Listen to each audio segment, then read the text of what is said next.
ለትዳር ማለት ነው እግዚአብሔርን በጣም ከባድ ነው። ፍቅረኛ ፈልጊልኝ ሶል እግዚአብሔርን በእጄ ሰበብ ነው የምትሆነው። አናትህ ለሁለት ብዬ ነው። አንተ የልጅ አባት አይደለ እንዴ? ፍቅረኛ ፈልጊልኝ ይለኛል እንዴ? አንተ ሄድብሃለሁ። እሺ ሶል አታፍርም? እናንተ አንተ በቀደም እኔና ሚስት ከአንድ ላይ አይደል እንደ የወለድ ነው? እኔና ሚስት ከአንድ ላይ አይደል የወለድ ነው? ማርያምን የልጅ አባት ነው። የልጅ አባት ነው። ልንገራችሁ ሶል እኮ የልጅ አባት ነው። በቀደም ነው የወለደው። አንድ ቀን ነው እኔና ሚስቱ የወለድ ነው። አንተ ምን አይነቱ ነው? ፍቅረኛ ፈልጊልኝ። ማን ፍቅረኛ? አረ ጉድ ፈላ ዘንድሮ። በቀደም ሚስቱና እኔ አንድ ቀን ነው የወለድ ነው። አረ እንደው ምን ጉድ ነው? ምን ጉድ ነው?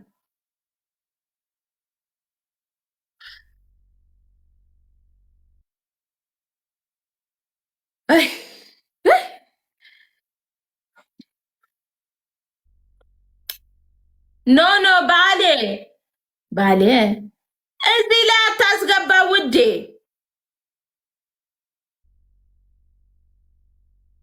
የኔ ውድ ወይ ውዱ ባሌ ላውራ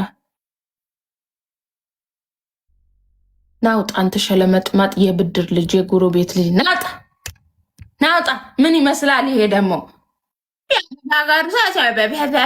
ናውጣ ጅልጥ የጅልጥ ልጅ ምን ይመስላል ይሄ ደግሞ?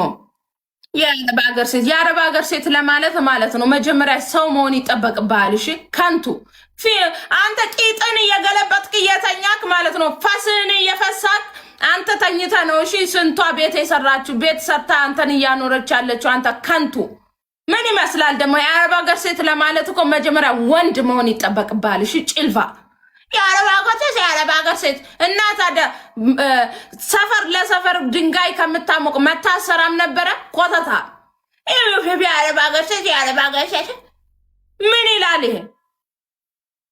አንተ ወንዱ ነህ። በስነ ስርዓት ቤት ቢኖር ቤትን ማስተዳደር ብትችል ኑሮ መች ትሰደድ ነበረ? ልጇን ትላ ትሰደድ ነበረ? የ5 ወር የ6 ወር የ1 ዓመት ልጅ የ3 ወር ልጅ ጥሎ ይሰደዱ ነበረ? አንተ ሸለመጥማት ስለሆንክ ነው እንጂ ጅልጥ። አንተ ሰርተ ማስተዳደር ብትችል ኑሮ መች ከሀገራችን ተሰደድ እንመጣ ነበረ? መች እንሰደድ ነበረ ወደ ሰው ሀገር? ደግሞ የአረብ ሀገር ሴት ፈስን ተኝተ እየፈሳ ድንጋይ እያሞክ ደግሞ የአረብ ሀገር ሴት ለማለት ያምርሃል እንዴ? ታስተዳድረሃለች እኮ ኮተታ ታስተዳድረሃለች። ቀጥ ለጥ አድርጋ ቤቷን የያዘች የአረብ ሀገር ሴት ናት። ቀጥ ለጥ ብላ ማለት ነው። አንተ ተኝተ አንተ ድንጋይ እያሞክ በደና ቤቱን ማስተዳደር ያለበት ባልየው ነው። አንተ ቤትን ብታስተዳድር ኑሮ መች ከሀገሯ ትሰደድ ነበረ? መች ከልጇ ትነጠል ነበረ? መች የ4 ወርና የ5 ወር የ6 ወር የ8 ወር ልጅ መች ጥላ ከሀገሯ ትወጣ ነበረ? ጡቷ እየፈሰሰ ማለት ነው። የራስ ወገቧ እንኳን ሳይሻላት መች ወደ አረብ ሀገር ትመጣ ነበረ? አንተ ሸለመጥማት ሰርተ ማስተዳደር ብትችል ኑሮ መች ከሀገራ ትወጣ ነበረ? ወገቧ ሳይጠነክር ጡቷ እየፈሰሰ እኮ ነው። እሷ እኮ ወታ ቤቷን ለማስቻል ቤት ሰርታ አንተን አስተዳድራ ልጆቿን እያስተማረች ልጆቿን ማለት ነው የተሻለ ደረጃ ለማድረስ እኮ ነው ወደ አረብ ሀገር የመጣችሁ እንጂ እንዳንተ እኮ ተኝታ መብላት አቅቷት አይደለም። የአረብ ሀገር ሴት ትላለ እንዴ? ልፋጫ ለታመመው ደራሽ፣ ለዩቱበሩ፣ ለቲክቶኩ፣ ላጣው፣ ለተቸገረው ሁሉ ደራሽ እኮ የአረብ ሀገር ሴት ናት። ቢገባችሁ ማለት ነው። አመስግናችሁ ራሱ በቃላቶች መገለጽ የማይችሉ እኛ የአረብ ሀገር ሴቶች ነን። ለሁሉም ደራሽ የሆነን ማለት ነው። ማን እስቲ ልጁን ጡት እንኳን ጠብቶ ያልጠገበ ልጅ መሬት አስቀምጠሽ ዳዴ ማለት እንኳን ሳይጀምር ኢትዮጵያ ጥለሽ መተሽ ለልጅ ስቲ ብዙ መስዋዕትነት ከፍለሽ የምትኖሪ አንተ ቤትን ብታስተዳድር ኑሮ መች ትመጣ ነበረ? መች ትመጣ ነበረ እንዴ? ከስድባችሁ ከምናችሁ ወይ ኑሯችሁ እንኳን አታስተዳድሩ። ስድባችሁ መከራ፣ ኑሯችሁ መከራ። ደግሞ የአረብ ሀገር ሴት ትላለ እንዴ? ራሷን የሰዋች ራሷን ሬሷ የተላከልህ እንኳን አንተ አሸሼ ገዳ ከሌላ ሴት ጋር የምትል መች አመንክላት?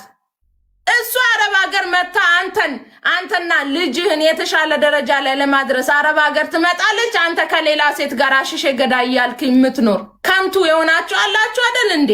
ብርቅ ነው ወይ? ከልጇ አልሆነች ወይ ከቤቷ አልሆነች ወይ ከአንተ አልሆነች። ማስተዳደር ማችል ኮን አታግባ ካሁን በኋላ ሲጀምር። ክፍታፎች የአረብ ሀገር ሴት እንዳትሉ። ስንቱን እሳት ውስጥ አልፈን ነው እዚህ የደረስን። ስንቱን እሳት አይተናል። ስንቱን እሳት ማለት ነው። መልበስ እያማረን ሳንለብስ ነው። መብላት እያማረን ሳንበላ። ኦኬ እንደ ሰው አመት ባልን እንደ አመት ባል እንኳን አሳልፈን አናውቅም። ቄጠማው ቢጎዘጎስ ዶሮ ቢሰራ ጭራሽ እንደ ሀገርም ይሆን የለም። ጎዘጎሽ አልጎዘጎሽ እኔ አንድ ቀን አመት ባል የመሰለኝ ቀን የለም። አመት ባል የመሰለኝ ቀን እኔ ከሀገሬ ወጥቼ በሰው ሀገር መጥቼ አንድ ቀን አመት ባል መስሎኝ አያውቅም። አመት ባል ወይ ተኝቼ ነው የምውለው። አንድ ቀን ቄጠማ እንኳን ቤት ውስጥ ተጉዝጉዟል። ዶሮ ተሰርቷል። ዶሮ አይልም። የሀገራችን ንፋስ እያማረን አመት ባል ሳይመስለን አንድ ቀን 5 አመት እኔ አሁን 8 አመት ሊሆነኝ ነው። አንድ ቀን አመት ባል አክብሬ አላውቅም። አመት ባል ገና ያደረጋቸው ተዋውሰው ነው የሚለብሱት። ልንገርሽ ብዬ ነው ተዋውሰው ነው። አንዱ አንድ ቀን ከለበሰች አንዱ አንድ ቀን ነው የምትለብሱት። ተዋውሰው እንደዚህ ተለዋውጠው ነው የሚለብሱት። እሺ እንጂ ኑሯቸው አይደለም። ልንገርሽ ብዬ ነው። እዛው መዳምሽ ቤት ቁጭ በይ።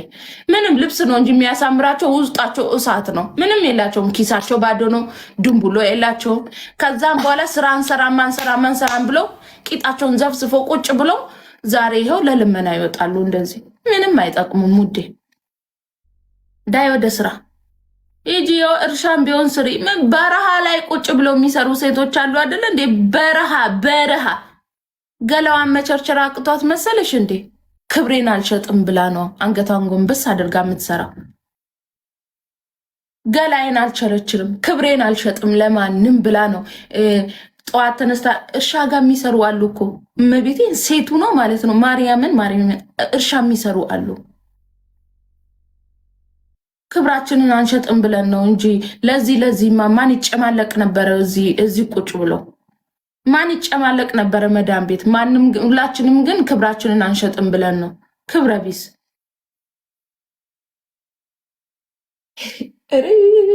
ወይኔ የትላንትና ውስጥ ቅሌት ነው። እንደ ሀገር ነው ያዋረዱን። እግዚአብሔርን የምሬ ነው። ደግሞ ሲያወሩ ራሱ አያፍርም እኮ።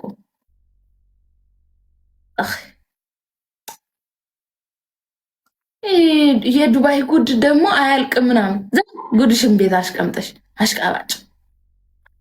ሁልሽም በየሀገሩ ማለት ነው እንዲሁ ነሽ። ሁልሽም ማለት ነው ሁልሽም በየሀገሩ እንዲሁ ነሽ። ምን ይወራ ከተባለ ማለት ነው። አትጨማለቁብን። እዛ ግቡና አባትና እናታችሁን እርሻ አግዙ። እዚህም ኑረሽ አትጠቀምሽም። አመት ነው የምትፈጂው እንጂ ምንም አትጠቅሚም። ግቢና እዛ ተጨማለቂ። የምትጨማለቂበት ክብረ ቢስ። አታያትም እንዴ ሞዴሊስቷ ማለት ነው። አታያትም ሞዴሊስቷ ማለት ነው። አንቺ በሆን እኮ መች ልስጥ ነበር የምትዩ። እኔ ክፉ አታሰሩኝ። ሞዴሊስቷን አላያችኋት? ተመልሼ ስመጣ እራት አብረን እንበላለን ወይ ሲላት ማለት ነው። አስብበታለሁ አለች። መቼ መቻል ነበር የምትዩ። ቅስፈት አታሰሩኝ መቤቴ። ሌላ ሰው ማለት ነው ስፒዶ ወድሃለሁ፣ አከብርሃለሁ፣ ስፒዶ አይላቪዩ ባለቻችሁ አቅማችሁ አይላቪዩ እያላችሁ፣ እሷ ግን ላስብበት። አየሽ ኩሩ ሴት ናት። ይመቻት። አነጋገሯ፣ እርጋቷ አቤት አሟልቶ የሰጣት ሴት ናት። የምር እንዴት እንደተመቸች የሴትን ወግ የያዘች ልጅ ናት። በቃ ይመቻት።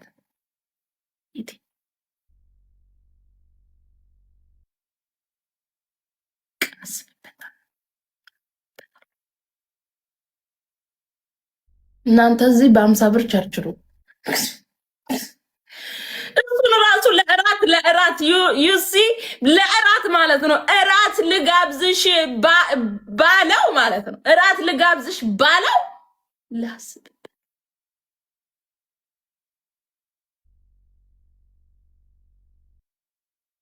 አንድ ኪሎ ሽንኩርት እኮ አንድ ኪሎ ሽንኩርት ዩናይትድ አረብ ኤሚሬት ውስጥ አንዳንድ ለምሳሌ አሁን እንደ ፊሽ ማርኬት ምናምን 1 ብር ከምናምን ነው።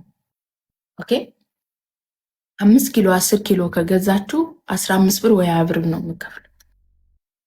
ቲማቲም እንደ እንትን ማለት ነው። እንደዚህ አሁን በብዛት አረቦች ሲገዙ አይታችኋል ከሆነ 20 ድርሃም ናት እሷ፣ ወይ 15 ብር 10 ብር አለ። ኦኬ ገዝታችሁ ትመጣላችሁ 50 ብር። ኦኬ አንድ ሰው አስቤዛ ካደረገ እውነቴን ነው የምላችሁ በጣም ብዙ ጊዜ ነው የሚበላ በዱባይ ማለት ነው። ደግሞ ደህና ሰው ጋር ብትሄዱስ ናጭ አሁን ከዚህ ፊቴ ብሸጥ ይሻለኛል ከእናንተ ጋር ምናጭ ማለቀኝን የሚያሳዝኑኝ መዳን ቤት ያሉ ናቸው እንጂ እኔ እነሱ ስለሚያሳዝኑኝ ነው እንጂ ሲጀመር ባናትሽ ተተከይ አንቺ ቅሊንጦ ግቢላዊ ስትይ ምን አገባኝ እኔ። ደግሞ ልጅ አላት እኮ ለልጅሽ እንኳን አትከበሪ። አንዳንድ ሰዎች በጣም ባለጌ ናቸው። አትሆኑ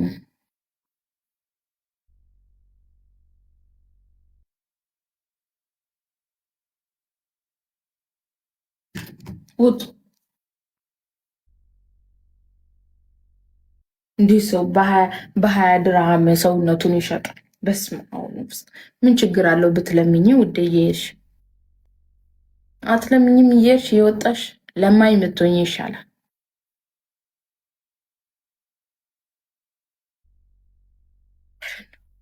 እኔ ማርያምን ይሄ አጀንዳ የምታመጡብን ሰዎች ግን መዓት ያውርድባችሁ። ሌላ ምንም አልልም እኔ። ጠንቅ የሆናችሁት መዳን ቤት ለሚሰሩ ልጆች ጠንቅ የሆናችሁ ሰዎች ናችሁ። ክብራችሁን የእነሱን ክብር ነው እየሸጣችሁብን ያለው እንጂ ሌላው የራሱ ጉዳይ አድርጎ ነው የሚሰደበው፣ ሳያደርግ የሚሰደብ ነው እንጂ ያሁን ተወኝ እስቲ።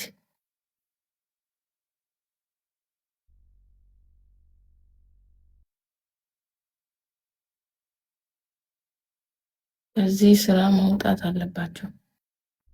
ከየት ከመቸርቸሩን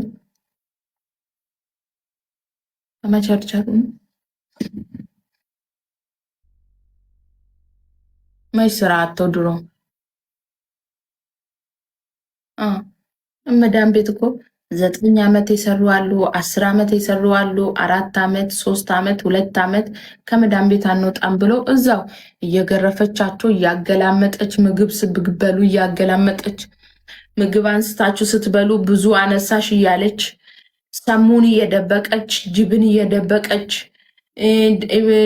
ዳቦ በሻይ እየበሉ በጣም ብዙ ነገሮችን አሳልፈው ቁርስ ሳይበሉ ምሳ በልተው ምሳ ሳይበሉ ራብ በልተው በጣም በብዙ መከራና ስቃዮች ቆይተው 2 ዓመት 6 ዓመት 4 ዓመት ሙሉ ሰርተው ለሀገራቸው የበቁ በጣም ጀግና ሴቶች አሉ። በጣም ጀግና ስማርት የሆነች ከራሷ አልፋ ለወንድሞቿ፣ ለቤተሰቦቿ፣ ለባሏ፣ ለቤቷ እየተረፈች በጣም ጀግና ሴቶች አሉ። በጣም ጀግና ስማርት የሆኑ እንኳን ገላዋን መሸጥ አይደለም ጫፏን እንዲነኩ እንኳን ሳታደርግ በጣም ጽድት ብላ የኖረቻለች። ሰው እነሱን አታሰድቡብን ነው። እናንተ ቸርችሉ፣ እኛ ምን አገባን በእናንተ ገላ። ቸርችሉ። ድሮም ርካሽ ነገር ሁሉም ቦታ ይገኛል። ርካሽ ነገር የትኛውም ሱቅ ብትሄዱ ታገኛላችሁ። ውድ ነገር ግን ሁሉም ቦታ አይገኝም። ውድ ሴቶች ሁሌም ውድ ነገሮችን እያደረጉ ነው የሚኖሩት።